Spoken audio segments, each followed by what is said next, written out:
Check, check. All right, it is 6:30. For those that are able, if you wouldn't mind standing for the Pledge of Allegiance. To the flag of the United States of America and to the republic for which it stands, one nation, under God, indivisible, with liberty and justice for all. Okay. We have 6 of our board members here, so I will call the meeting to order. Dr. Phillips. Thank you, Ms. Wielden. We always like to start off our meetings by reminding everyone, including ourselves, of our vision, mission, and core beliefs. Our vision remains that BCSC will be the choice to learn, work, and play. Our mission is to develop expert learners by partnering with our community to invest in people. And our core beliefs are that we can all rise to the challenge of high expectations. Learning is most effective when we have choice, flexibility, and see relevance. We thrive when our physical, social, and psychological needs are met. Our community and school district are stronger when we partner with one another. We flourish because of the diversity and variability in our community. And our democracy and democratic institution are strengthened by civic-minded citizens. Thank you, Dr. Phillips. I think next on the agenda we have school board member reports. I'll start over here to my right. Mr. Major, do you have anything? No, there's been no redevelopment committee meeting any time in the last 2 or 3 weeks, and the Health Trust meets tomorrow. Thank you. Ms. Shannon? Districting and Facilities Committee, some of the representatives met with teachers and staff, architects out at Westside Community Church and talked about the 12th elementary school. I don't think any firm decisions have been made, but things will be coming to the board pretty soon. Okay. Thank you, Mr. Stenner. I don't have any updates from my appointed committees. Mr. Grimes? A few items from the school foundation. We just met for the second time over the summer, July 22nd, to work on the our strategic plan moving forward. I think it's safe for me to say at this point as well, the past grant program that the school foundation operated through Donors Choose is no more. And the School Foundation Board is currently examining and talking about how to handle grants, not just for teachers, but for all staff moving forward. Executive Director Nicole Cunningham wants me to pass on a reminder about the Wizards game that Sunday, November 10th. That is fresh on the BCSFstars.org website. And still looking for volunteers and sponsors for that big money-making event for the school foundation. And then lastly, Executive Director Nicole Cunningham will be leaving her position as of about the middle of August. She will stay on to see through many of the events that are currently underway, but that her position is now posted on the website. So many thanks to Nicole and her time spent as the executive director of the foundation. Mr. Schultz? No meetings with CCIC or the others. Okay, thank you. Mr. None of my committees met. We all got a summer break, didn't we? It's okay. Back to work on Wednesday, everyone. Okay. Well, thank you. We have some cabinet reports for you this evening, starting with each August, we'd like to bring the board up to date on all the work that our facility folks have been doing over the summer to get our buildings ready to go. So hand that over to Dr. Bozeman, his team. Good evening. Thank you for a few minutes of time. And thank you, Dr. Phillips. Yes, each August we do try to give an update to you and to the community on small and large projects that have been completed or are in completion now. I'm going to introduce Mr. Drew Minette, who's our Manager of Maintenance and CPF Projects, and then Mr. Greg Ferguson, who those two gentlemen will start walking this way here in just a second, I would assume. And they will handle the lion's share of the presentation. Just for reference, Drew handles what I would consider smaller projects, so roughly those that are below $100,000, and then Greg, of course, is managing our larger projects, renovation, et cetera. So I'll turn it over to them, and happy to answer any questions that you may have.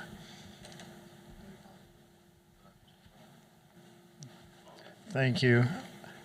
As most of you got to see, hopefully everybody got to go to the ribbon cutting at Parkside Elementary. Which way does that go? So there we go. So there's Parkside. It's got the new hard surface and asphalt, new front entry. Took away the steps.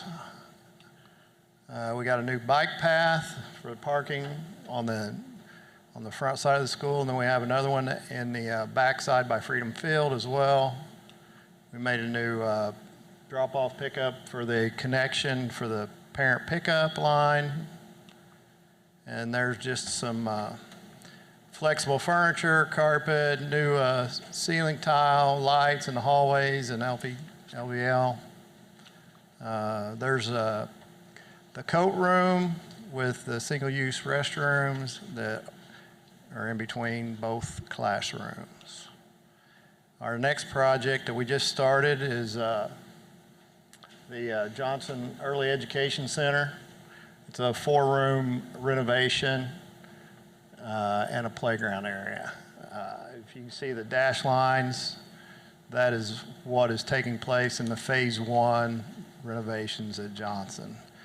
We tried to do as much demo as we could, so we won't impact the students. So we're ready to go back with it, and there is the new playground area for the 1-year-old, 2-year-old area. Then we have Schmidt.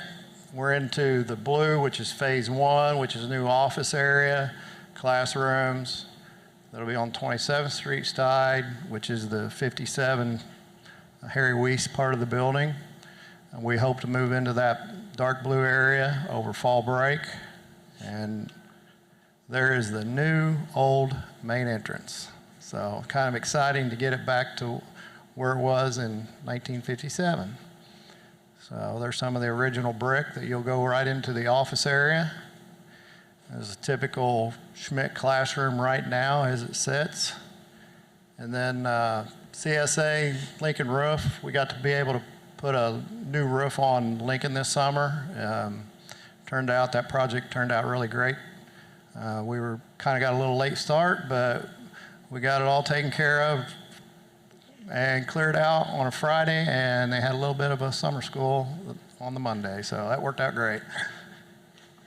And then the athletics, we've got new LED lights at Columbus East and Columbus North football fields, and they're ready to go. And they are the Musco lighting that we have at soccer, baseball, softball. So now all of our fields have the Musco app with the LED lights. And then another little project here that we just got done is the scoreboards for East and North and the video boards. And that's kind of some of the summer projects that we've been working on. And like I said, Schmidt will be another 2-year project just like Parkside. And just appreciate all the support the board gives us. And I'm going to turn it over to Drew, our maintenance manager, for the rest of his projects from the summer.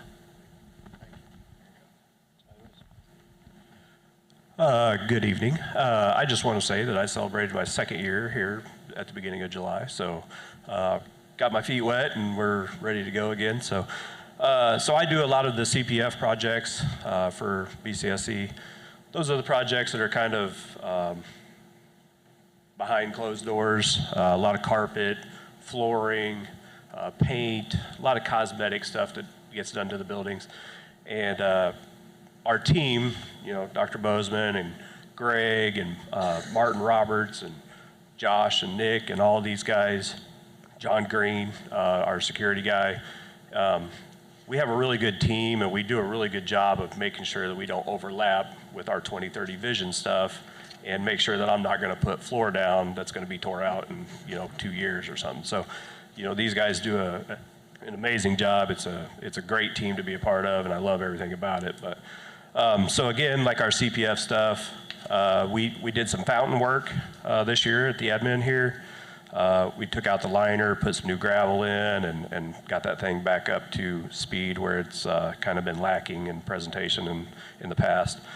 We did some lighting and some ceiling work here at the admin building there. That was the last of this project. I kind of came into it in many phases, and I got to do the last one. So all the ceiling is all one grid now. So we did 2 gym floors this summer, hoping to do a third possibly in Central Middle School. But we did Parkside. Obviously, they needed it really bad. It turned out great. It's a beautiful floor. And we did Fadria, one of our smaller gyms. But, Martin Flooring, they do a fantastic job with our gym floors. We did some epoxy work at Columbus East in the athletic areas. That's the hallway there by the pool. I love the epoxy floors. I think they're great. We do a lot of those in our athletic areas, locker rooms, nurses' offices. They're easier to clean and kind of take care of. The other picture, the nice blue wall, that's our LGI room at Columbus North. We do a lot of painting projects in the summertime, and we also do a lot of camera stuff. And we take our security,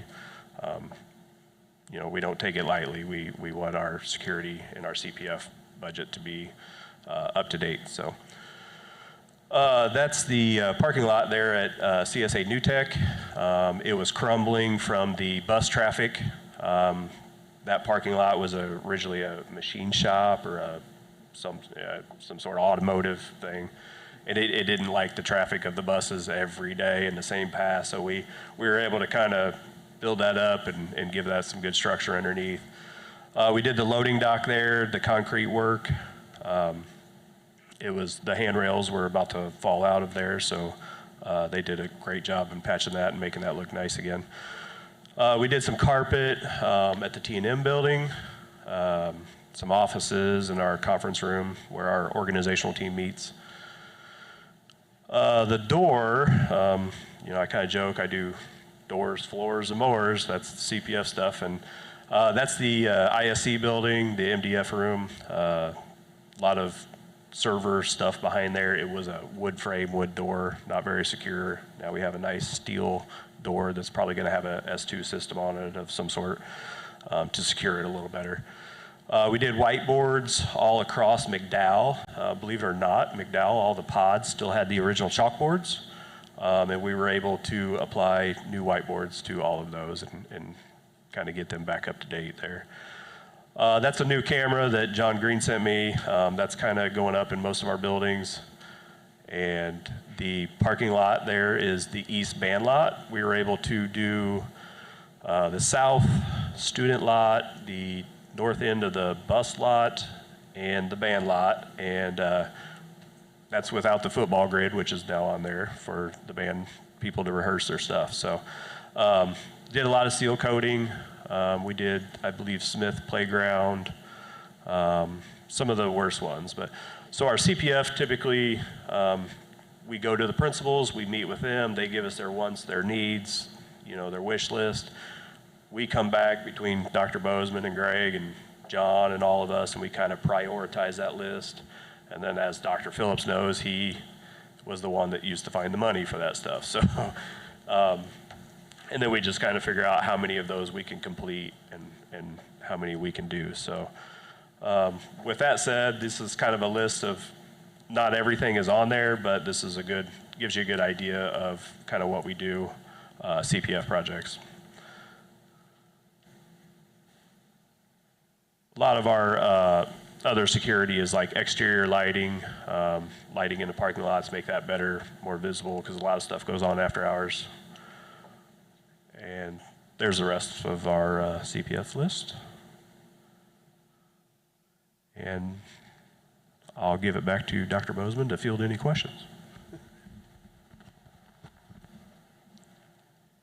click it one more time. Happy to answer questions you may have. Questions? While we were all taking a break, you were clearly working, Dr. Bozeman, so I stand corrected, my earlier statement. On time and on budget? Absolutely. Okay, and teachers happy? Yes, sir. Okay, here we go. So I've just got a quick comment and then maybe a question. So I've seen a lot of the summer stuff. I think probably the most recent at East for grandson's football game on Saturday. So saw the new lights and video board at the fire pit. And then lastly, Parkside looks great. I was unable, unfortunately, to make the ribbon cutting ceremony. And I know I know we've seen this before, but I've forgotten. Schmidt, the remodel there, are they on roughly the same timeline, start to finish, as Parkside was? That's correct, yeah. 1 year of design, 2 years of construction, yep. Yeah. And they're just started this summer at Schmidt. Thank you. Other questions? Good, Thank you. thank you. Thanks, Dr. Bozeman and their team do a tremendous job. 2.5 million square feet of building under roof in this district, and for the dollars that we invest in there, they sure make them stretch to make sure our buildings look presentable. So appreciate their work. The next cabinet report is an annual requirement from the actually Indiana Code mandates, I believe, that we provide an annual update on our teacher evaluation plan and the results of their evaluations for the year. So, Dr. Staubbaum. Thank you, Dr. Phillips and members of the Board of School Trustees.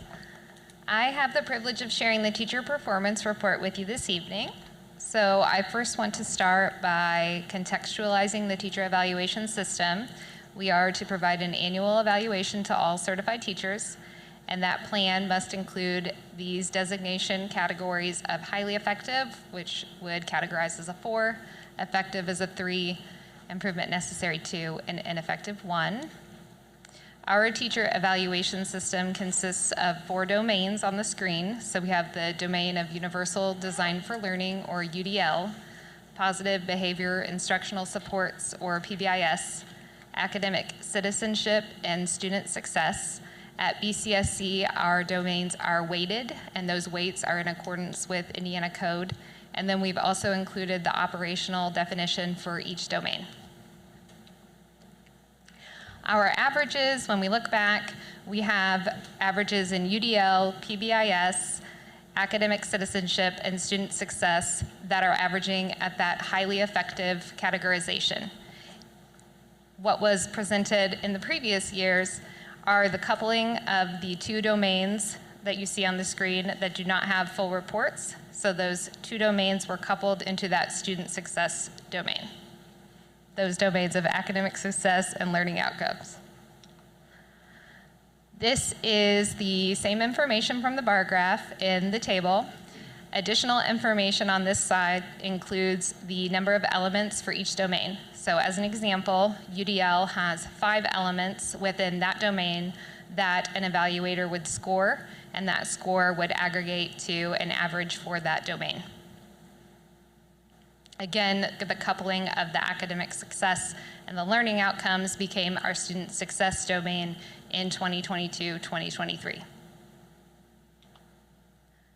We present information on the universities, and so of the BCSC teachers who come to us from these universities, we collect and share data on their averages within those domains.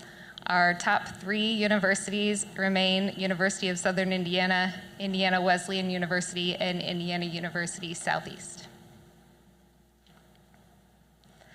Lastly, we have our evaluation averages by years of BCSC experience. This is not years of overall experience, but years of BCSC experience. And you can see here that we have our 0 to 4 year teachers, of course, having that 3.4 year average, and then that increases as our teachers spend more time with us at BCSC. Speaking of new teachers, we were able to welcome our new teachers this year with our new teacher orientation, and we have a video to conclude this presentation.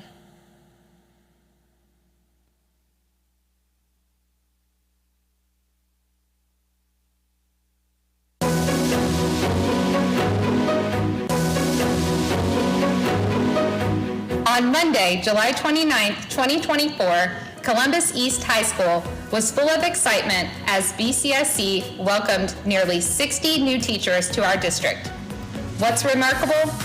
Approximately 70% of these educators bring a wealth of experience from prior teaching to BCSC, highlighting our strong reputation as the choice to learn, work, and play. This incredible and diverse influx of talent wouldn't be possible without the community's unwavering support. Thanks to the 2020 operating referendum, we are able to offer competitive salary and benefit packages, attracting and retaining excellent and engaged educators. As we embark on this new academic year, we wish all of our new teachers success, as together we learn. Thank you. Do you have any questions? Dr. Stolba, I've got just a request out of curiosity, and that would be a breakdown of all the teachers, 4, 3, 2, 1, just at your earliest convenience. I can provide that to Dr. Phillips for you. All right, thank you. Dr. Stolba, on the metrics you said on the academic success, it says we combined 2, but then it also noted 4. So what's the other 2 elements that go into academic or student success? Can you repeat your question? So originally we talked about how academic success and learning outcomes, consolidated into student success, but then it mentions 4 elements below.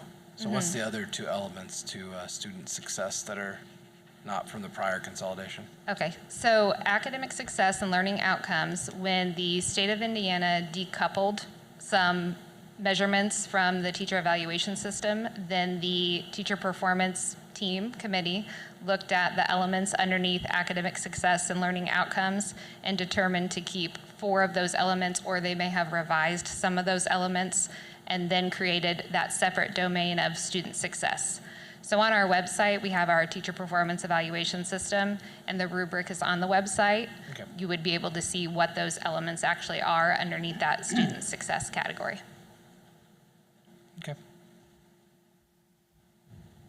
Yeah, the question I have is more of a really comment and question is for the chart that you presented with the top 3 schools that we're getting talent from.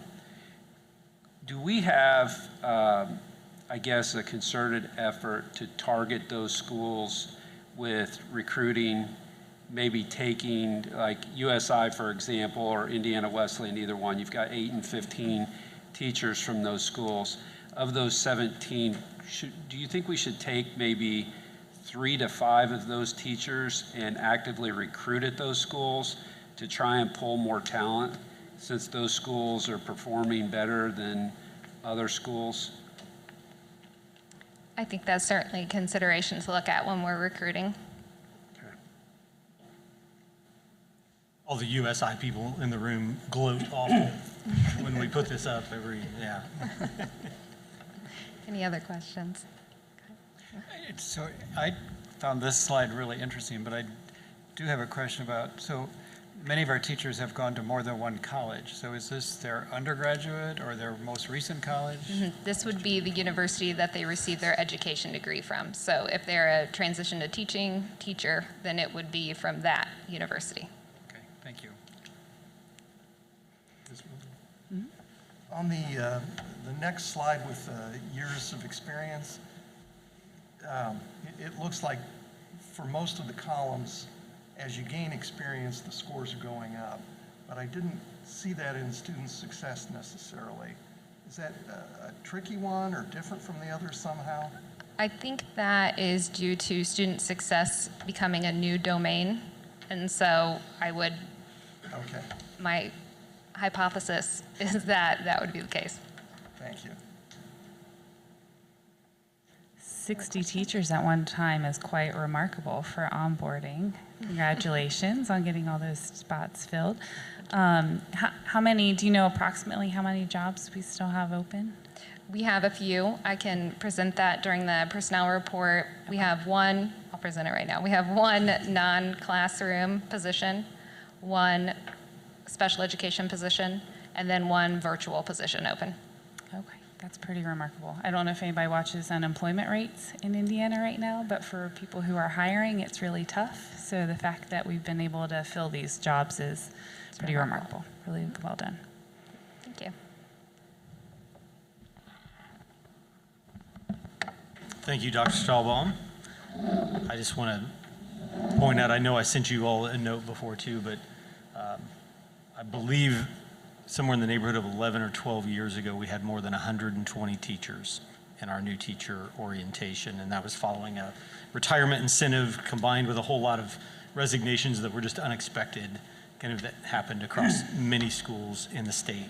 And the fact that we have reduced that to now lower than 10% of our teaching staff turning over now for 2 years in a row is pretty remarkable, as Dr. Stahlbaum said in the video, a testament to the fact that our average teacher salary now is much higher than the state average, so well done. The next cabinet report will come from me. I'm proposing that we consider a more consistent schedule for board meetings. Currently, the last, I believe, 3 years, we've had 17 meetings per year. Each of those meetings has varied depending on the month and the number of days between meetings, from 14 days to, at times, there was actually 1 year we had 42 days.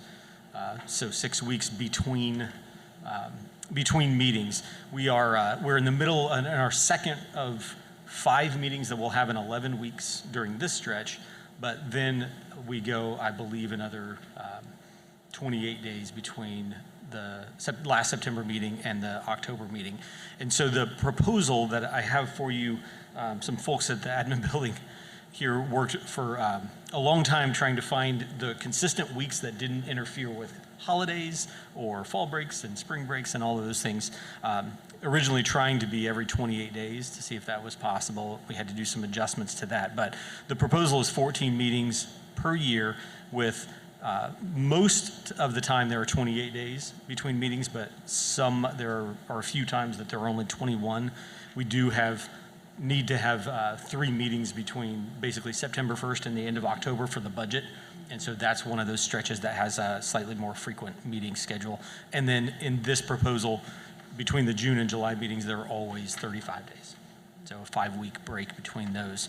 I put on the slide for you 5 years of those projected dates, basically following the consistent pattern, but am requesting approval this evening of just the January of 2025 through the end of next school year, so June of 26 is what I'm requesting approval if there are no requested adjustments to the schedule. I did have feedback from a couple of people from the public as well as board members about considering changing the meeting night.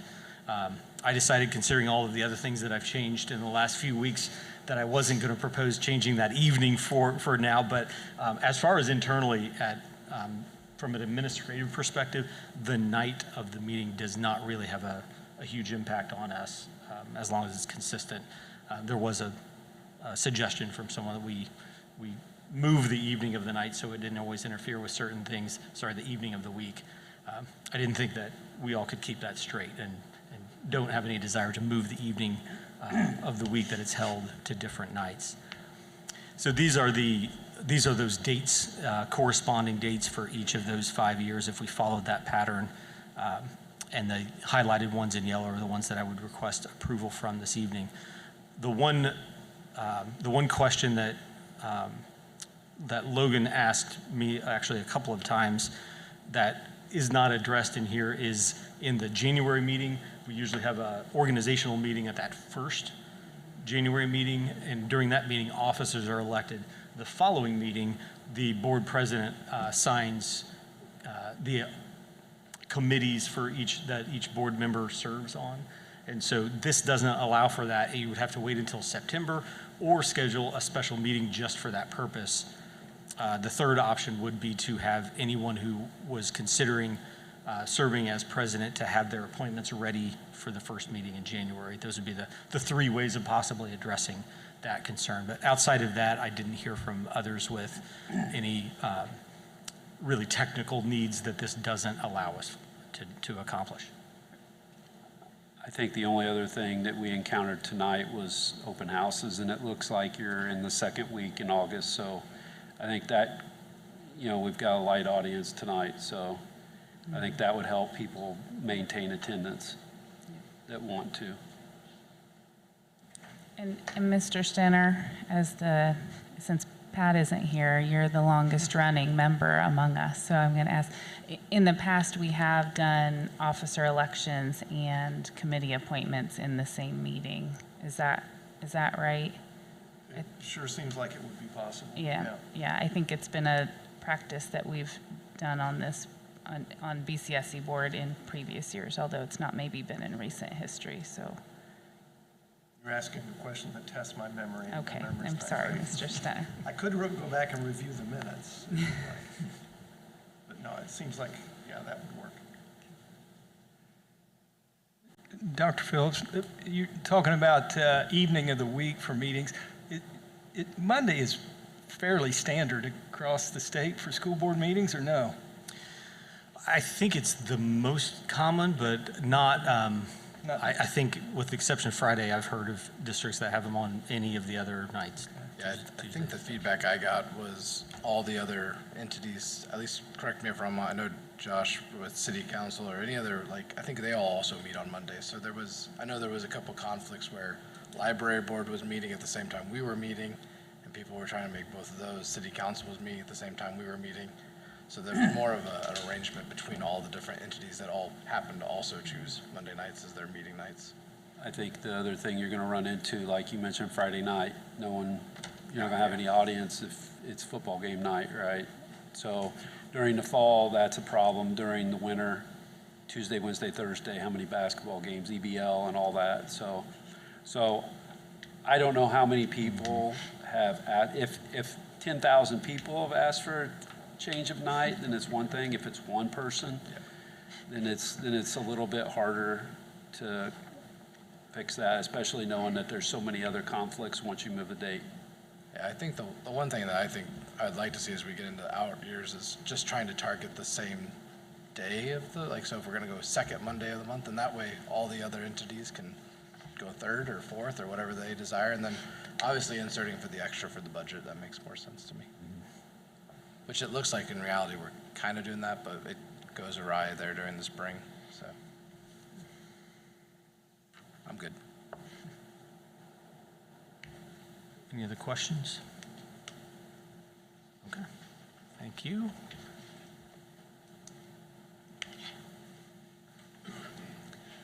Okay, now is our time for public comments, but we have no public comments this evening, so we will move on.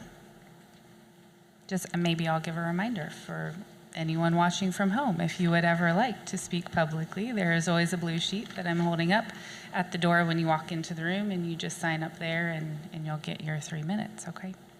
All right.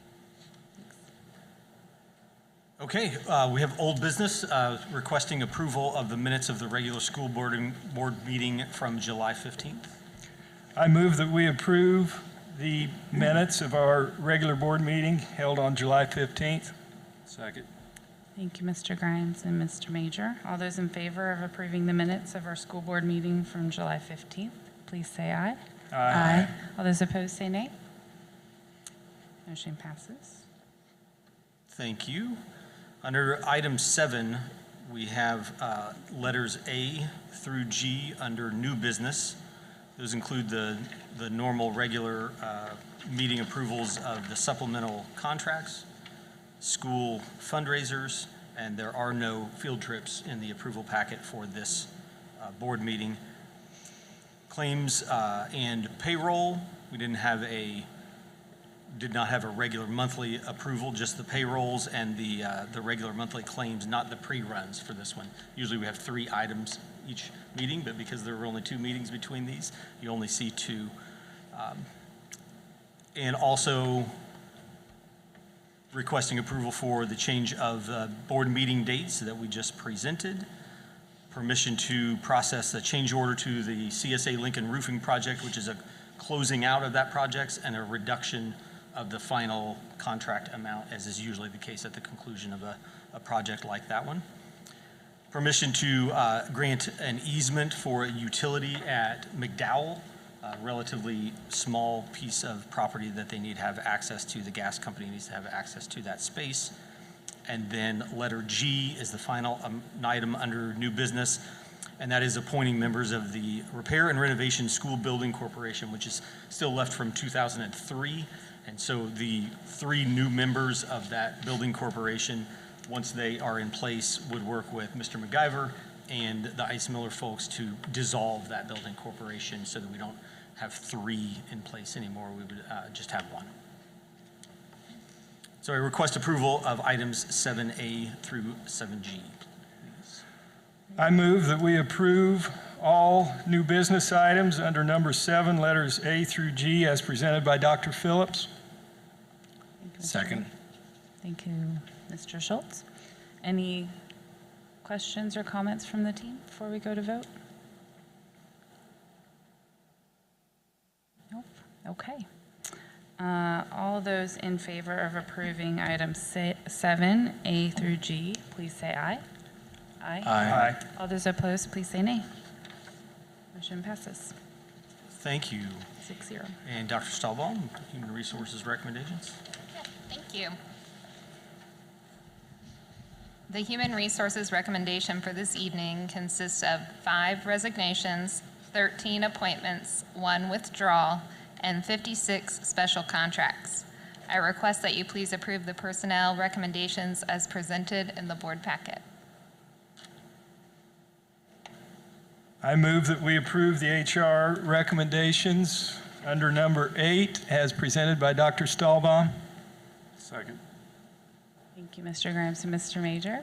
Any questions for Dr. Stahlbaum before we go to vote?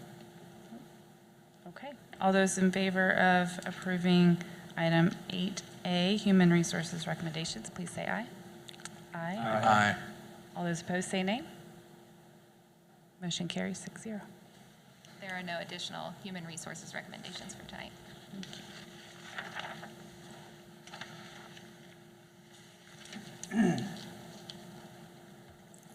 Okay, board input. I started on the right before, I'm going to start on the left over here.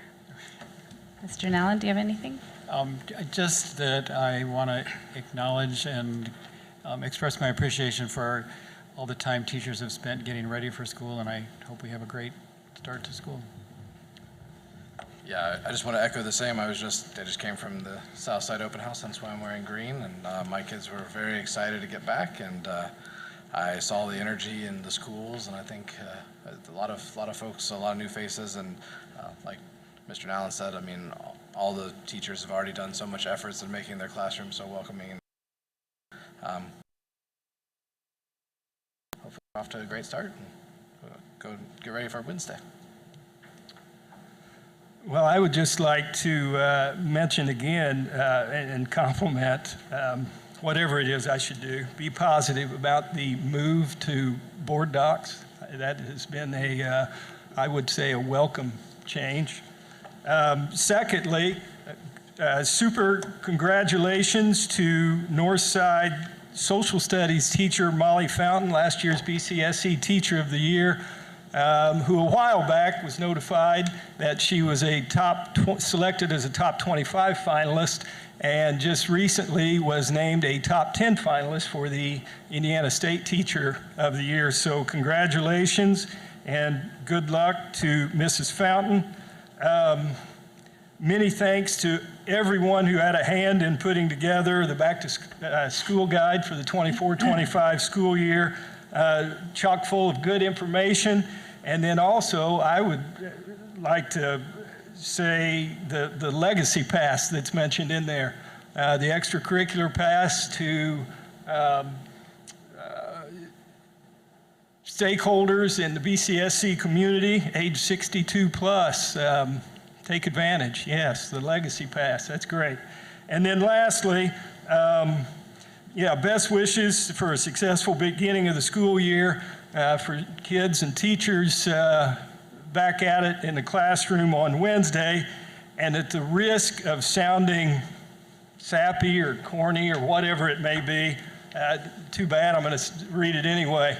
But in the latest Indiana School Boards Association Journal, there was an article written by a school board member from IPS who went around to all the IPS buildings. IPS arguably frequently a hotbed of controversy, and he wanted to see for himself. And so the article talks about many of the different crises and challenges facing public education in particular. And so just to read his last paragraph from that article, I have concluded that the headlines, which often focus on the crises, are missing the story. They overlook the small, quiet triumphs that happen every day in our schools, where talented kids blossom and discover new gifts daily thanks to great teachers. So thank you to, I'd say that doesn't just apply to IPS, that applies here as well. And so best wishes to all as get moved back to the classrooms Wednesday. You're a tough act to follow. That's well done. I'm just going to, again, gush on Dr. Bozeman and the team that has worked at Parkside, and the patience that the teachers have had and the staff and all of those moves. There were lots of smiling faces. Everybody was so excited to show us their furniture and their smart boards and coat cubbies, and just every little detail was kind of gushed over. It was really nice to see. Special thanks to Ms. Mokas and Ms. Vincent, who took some extra time with me just to show me around. I thought it was just a really good event. The amount of people that showed up to see a school opening was pretty overwhelming, so it just shows how big of a deal it is for our community. Congratulations. I'll echo the comments of other board members and sincere hopes for a great start to the school year for all the students and staff. During the districting and facilities committee, I should have thanked, and I will now, all the folks that have been part of the planning of a new elementary school on the west side of town. The amount of time that they put in, the amount of thought, discernment, and helping to make sure that things move in the right direction is really impressive. And I was in a room full of people who obviously care a lot about education and about how that new building is going to work. So much appreciated for their time and effort. Yeah, so I want to thank everyone for their work this summer and any personal development that has been done on the part of teachers, teachers' aides, and others.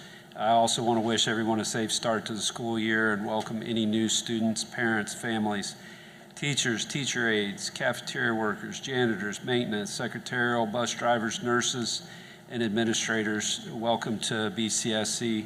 I hope you have a very successful school year.